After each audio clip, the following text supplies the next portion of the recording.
Hi, this is Elliot Fishman, and welcome to our newest vodcast. This is going to be on femoral artery pseudoaneurysms as a complication of IV drug abuse. All of us who work in busy inner-city hospitals see lots of complications from IV drug abuse. We see abscesses, we see sites of bleeding, we see endocarditis, we see septic emboli, and the complications go on and on. We published a paper recently looking at the role of cinematic rendering for evaluating femoral artery pseudoaneurysms in IV drug abusers, and I'd like to use that article as kind of the starting point for this paper or presentation and show you a lot of different cases, what you need to look for, and where some of the pearls and pitfalls are. Now, there are many areas IV drug abusers will inject: in the antecubital fossa.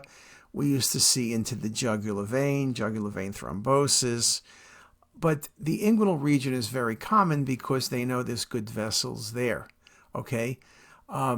It's commonly used as the primary injection site because the femoral artery is such a good site for sticking a needle. And therefore, you can get all sorts of complications. You can get abscesses in the soft tissue.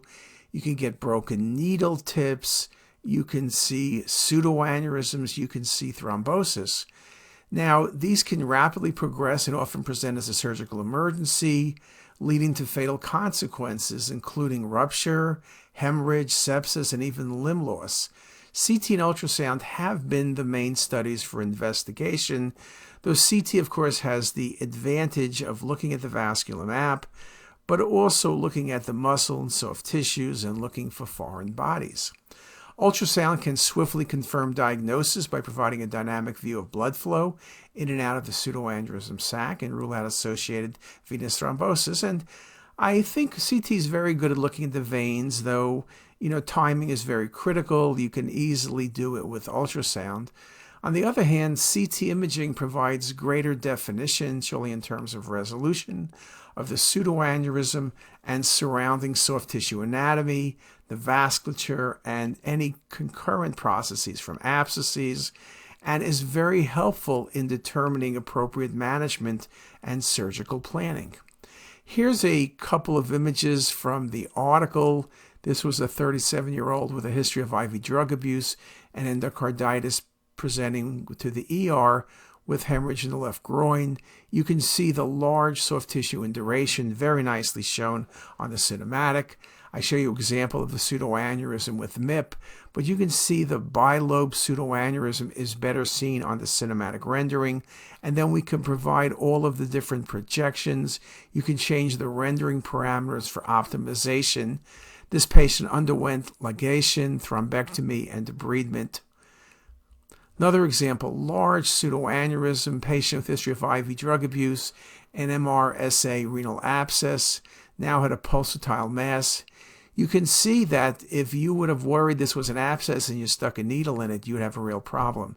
CTA, very good at showing you that it's a large abscess pushing through the skin.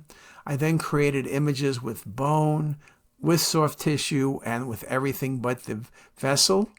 You can see very nicely the large pseudoaneurysm, which eventually was resected and the patient was placed on antibiotics.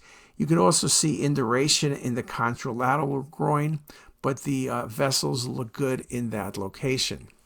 So you can see that one of the important things is post-processing. MIP can be helpful, classic volume rendering can be helpful, but cinematic rendering is especially helpful because the way the lighting model works, it allows me to really good get visualization of muscle, of vessel, of bone, of foreign matter, and relate the different structures to each other by changing the lighting model and the shading. And it takes me just a couple seconds to do that. This results in better 3D perspective, particularly at tissue interfaces. We have presets available which allow the process to be done very, very quickly. You can see from the two cases I just showed you from the article how many different images we can create to optimize visualization. And again, the presets work well, and you're probably 95% there, but I will make certain adjustments depending what I want to see and the relationship of different structures, evaluation of high-risk features, including subtle irregularities in texture, communication of the native vessels, such as a narrow neck, as well as projections and lobulations are captured with improved depth perception in 3D. So what you have to think about is, if I look at the axial films alone, in most cases I'll be accurate and say there's a pseudoaneurysm of the femoral artery. But when you're trying to define the extent, the complications, and everything else, the 3D cinematic rendering is especially helpful. It's also especially helpful in showing when there are several pseudoaneurysms present, not just one that's lobulated, but several that are next to each other. And again, the cinematic rendering really does help in patient management. Again, we talk about radiology. Radiology is not just reading the films and making a diagnosis. It's creating information that allows management. And with the cinematic rendering, we make the diagnosis, but also give to the vascular surgeon, give to the ER doc specifically what's going on, and really help them both in explaining things to the patient and in determining specifically how they're going to manage the patient. So let's look at some cases, and I thought I would share with you a bunch of cases. Now, some people don't work in the ER setting and they may not see these cases, but all of us do see IV drug abuse patients, as I mentioned at the start of this talk, and perhaps I will come back at a different date and show you maybe different other complications of IV drug abuse, ranging from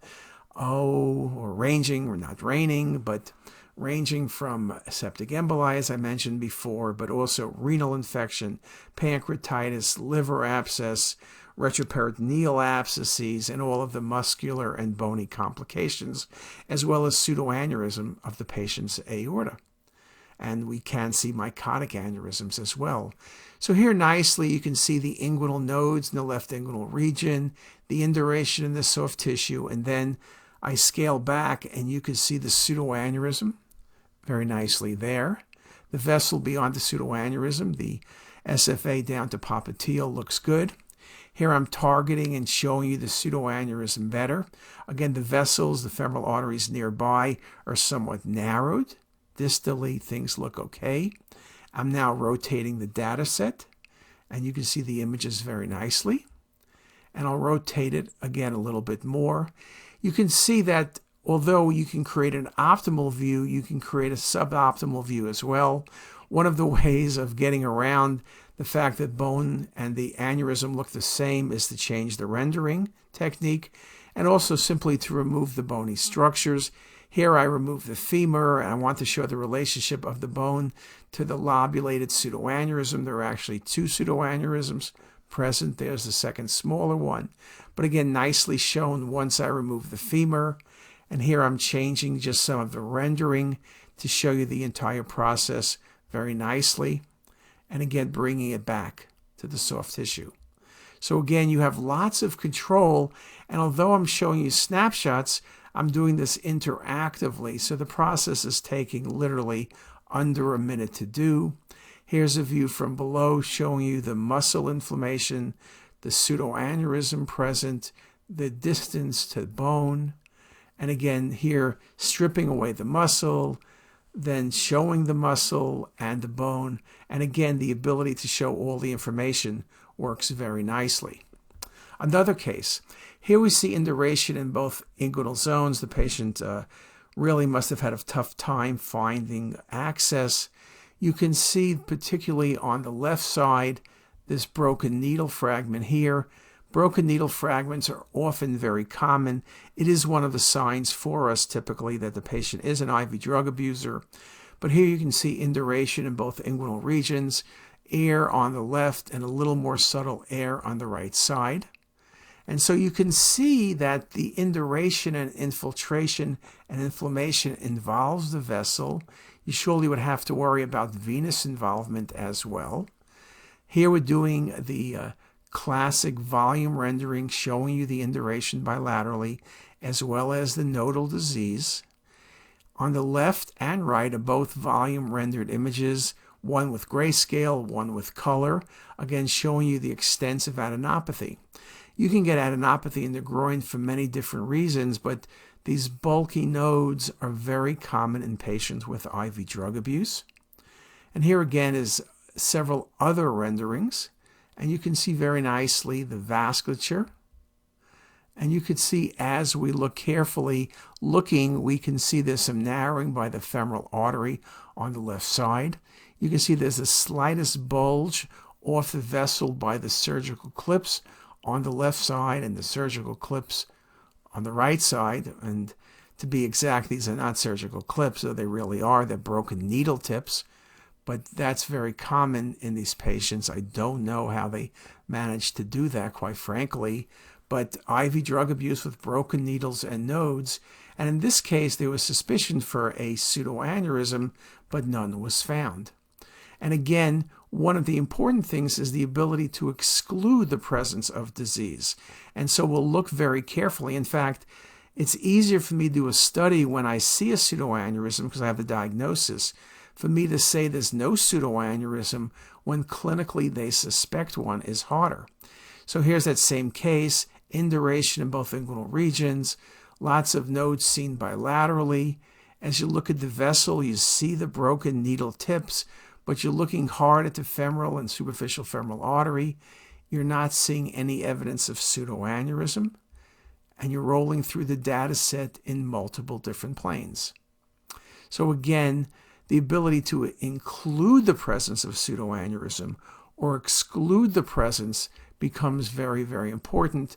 And again, I do the imaging the same way. Look at the soft tissue, look for nodes, look for needle fragments, look for induration, look for abscess, then look at the vessels. I'll also look at the bone. Typically, we don't see any bone involvement unless there's a really large abscess. So I've seen a few cases with osteomyelitis extending near the hip joint. So you can see femoral involvement sometimes, or superior pubic ramus involvement sometimes, but it's pretty uncommon. Here again, very nicely, the extensive nodal disease, the inflammation. And again, I'll simply just change the rendering parameters to give me an optimal visualization. Now, another patient, broken needles in the groin from IV drug abuse, diffuse infiltration seen on the axial images bilaterally, needle best seen on the left side. The vessels at this point all look patent, but now you scan a little bit lower, a few more needle fragments on the left, diffuse induration, left greater than right. Here you see it on the coronal view. You also see on the right side that there is venous thrombosis. And now we'll get down a little bit more carefully using MIP imaging, seeing the needle fragments bilaterally. In these images, the external iliac artery to femoral and superficial femoral arteries all look patent. I don't see a pseudoaneurysm present. I now will do the cinematic rendering, which shows you the needles, the induration, but the vessels do look intact to me. I'll simply again continue to rotate around the data set. I'll continue to change the rendering parameters and make certain that I'm not missing a small pseudoaneurysm. Again, even small pseudoaneurysms will be treated, so it's important to really look at that carefully. And again, a few more images showing that. Here you can see I use the cinematic to really accentuate the vessels against the bone on the right image. Again, I do not see evidence of a pseudoaneurysm. As opposed to this case, look at the size of that pseudoaneurysm. It was initially thought to do a non-contrast because the clinician was certain the patient had an abscess. I think you need to do a study. You need to use IV contrast because you will otherwise potentially make the mistake of calling a pseudoaneurysm something that actually is an abscess, or an abscess that's a pseudoaneurysm. So we want to be precise. You can see some broken needle fragments on the right as well, but those vessels look okay. The left, diffuse induration in large nodes. You can see the patient's pseudoaneurysm very nicely seen. Here it is on the MIP imaging. We'll rotate around. I remove the bone. Here it is with volume rendering, showing you the large pseudoaneurysm, compression of the femoral artery. And now we get to the cinematic. Look how nicely I show you the inflammatory process, some prominent vessels, and now the pseudoaneurysm with bone. Here I'm cutting from the side. I cut through the skin, showing you the pseudoaneurysm projected anteriorly. There's the narrowing of the vessel here. The bones look okay. And I rotate it some more. So you're getting the feel of how nicely I can show the image. You can see on this image, the bulging, right? That was what was palpated clinically. It was all the large pseudoaneurysm pushing on muscle and then eventually pushing on the skin.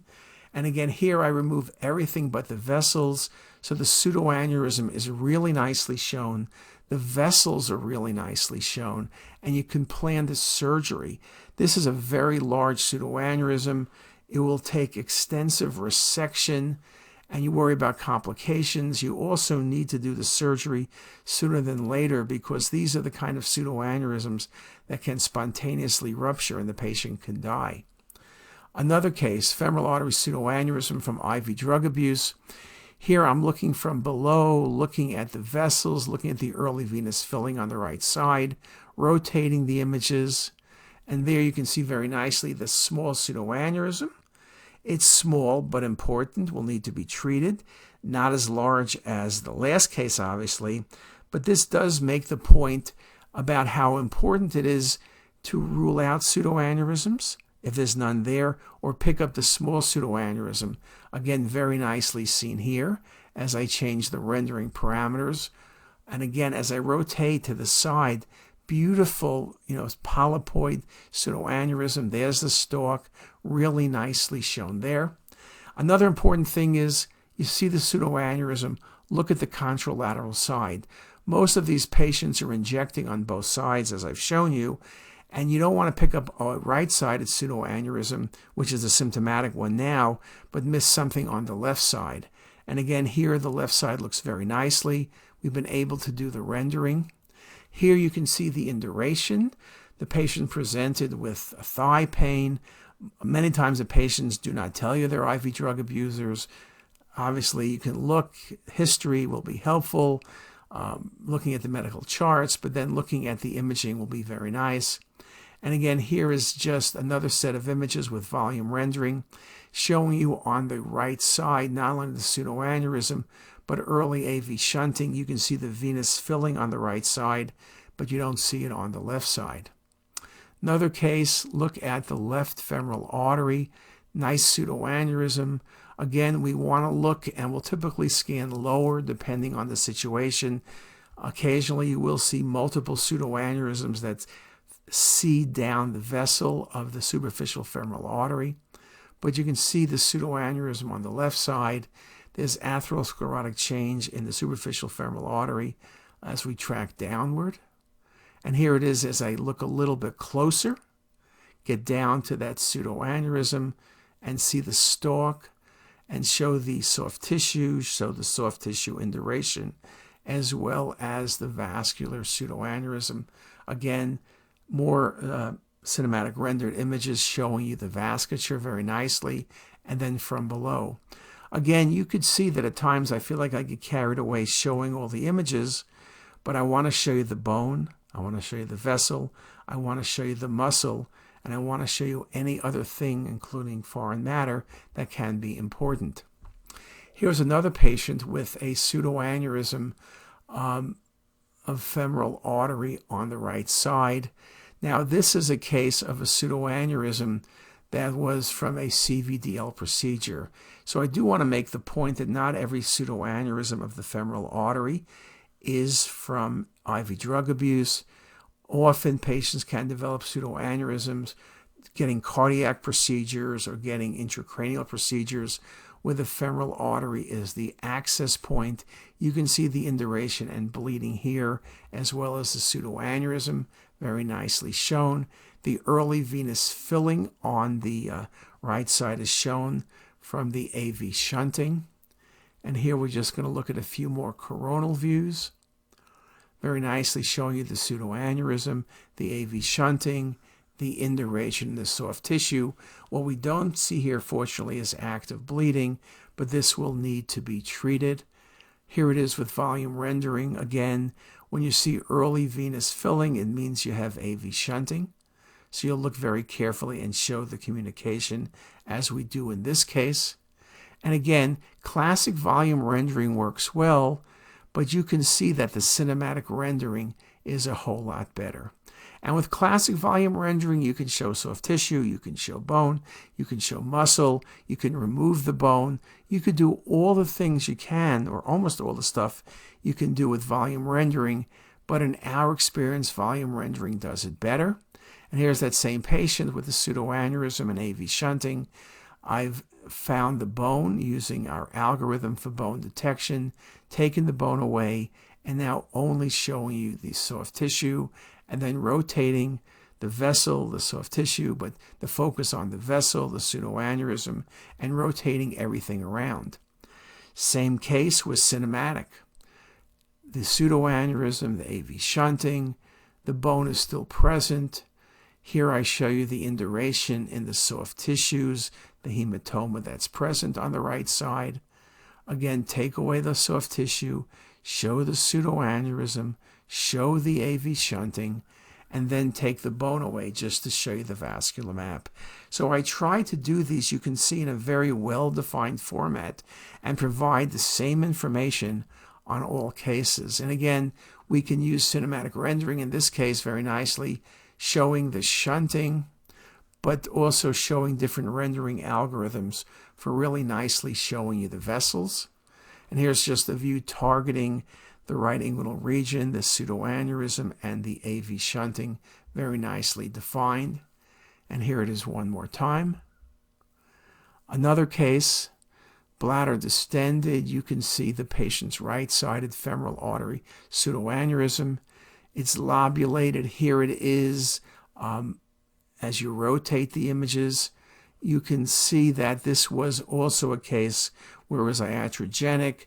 The patient had a recent angiogram, which explains all the contrast in the patient's bladder. The induration, you can see the arterial and venous structures, with the venous structure brighter on the right side. Again, AV shunting. And so whether you're looking at IV drug abuse or you're looking at potential complications of vascular procedures, I do want to make the point that 3D mapping, particularly cinematic rendering, as you can see here, is very, very valuable in diagnosis and management of these patients. Really nice example of the bladder being distended. Really nice example of the pseudoaneurysm with AV shunting. This patient had an angio as part of an intracranial workup for an aneurysm. And again, simply looking at the extent of the pseudoaneurysm. And then concluding, 3D cinematic rendering is important and builds on everything we learn with traditional volume rendering. It can help accurately evaluate developing femoral artery pseudoaneurysms and IV drug abuse. And I showed you the last couple of cases to tell you that it also is very valuable in cases that are not IV drug abuse. The photorealistic interpretation, the shadowing all become very important. Moving forwards, prospective studies can further evaluate its accuracy by directly comparing cinematic rendering to other imaging modalities. But as you can see from the images I showed you, CR is surely the most accurate way of picking up these pseudoaneurysms, defining their extent, and helping with patient management.